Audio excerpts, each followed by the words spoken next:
Hello, hello. I am here to talk about a new organization on Ocracoke. Ocracoke is known for nonprofits, and we've got a new one.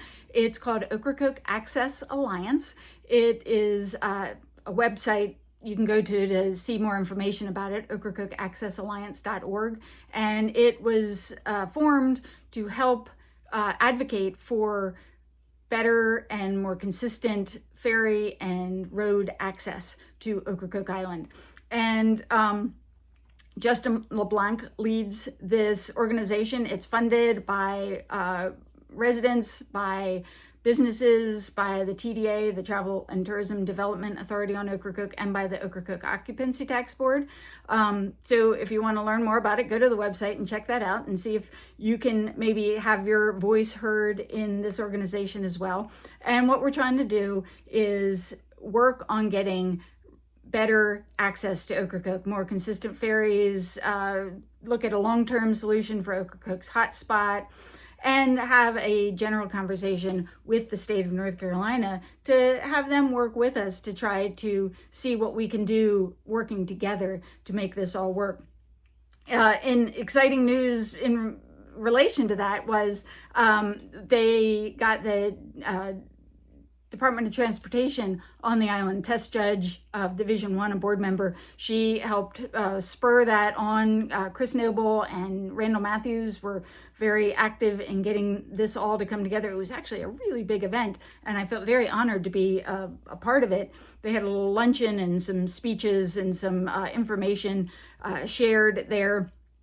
But all the division engineers of the Department of Transportation of North Carolina came to Ocracoke to see what our hotspots look like. They rode the passenger ferry over to Ocracoke.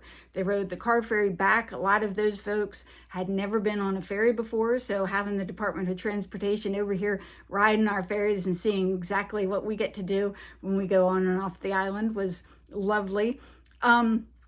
I talked to a few of the board members, a few of the division engineers. Ronnie Sawyer and Marshall Gill are the division engineers and deputy engineers for Division 1, which is what we're in. And they, of course, know all about the Ocracoke ferries and the Ocracoke Road, and we're helping share that information with some of the other departments that weren't as familiar with our road.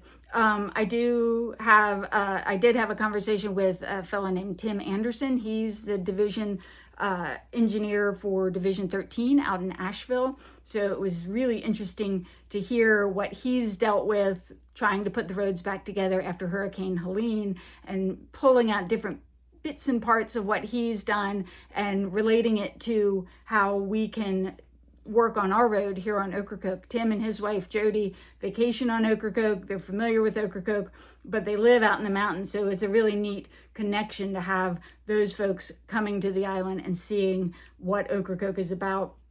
Actually, they know what Ocracoke is about, but helping to share that story of Ocracoke. Tony Lathrop, he was the board chair president of the Department of Transportation. I think this was his first time to Ocracoke, so he got to see what Ocracoke felt like. And for those of you who have come here, you know that getting on that ferry is just a different experience than what anybody can tell you about. It just feels different. As soon as you board that ferry, kind of a calm washes over you, and it's really a lovely feeling. I had some folks the other day when I was on the Swan Quarter ferry, they asked if I ever got tired of that feeling, same feeling that they get when they get on the ferry, and I said no.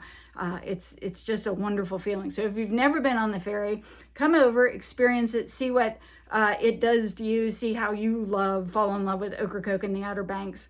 Ocracoke and the Outer Banks, the rest of Hatteras and the Northern Banks are all very important to North Carolina as a whole. We've got a great state. We've got a lot of really cool places to go to. And the Outer Banks is one of those. It's a real draw to people to bring folks into North Carolina to experience what North Carolina has to offer. And we want to make the Outer Banks still remain accessible over the years. So we need to look at a long-term solution. Ocracoke Access Alliance is helping with that, and then having the Board of Transportation here and hearing from folks would help with the Board of Transportation, I think. They can be found online, and I think it's would be interesting if some of the board members from other divisions across the state hear from you, from people who come to the Outer Banks, what the Outer Banks means to you and what accessibility means to you and how important it is to maintain that. Some people say, oh, you should just let it wash away. But I think that really would be doing a disservice, not just to us, not just to the people who live here, but also to the people who vacation here and to the state in general, because it really is a gem in North Carolina. We got a lot of gems, and the Outer Banks is one of them, and it's worth hanging on to and finding good solutions for. So if you want more information, contact ocracokeaccessalliance.org, see how you can help.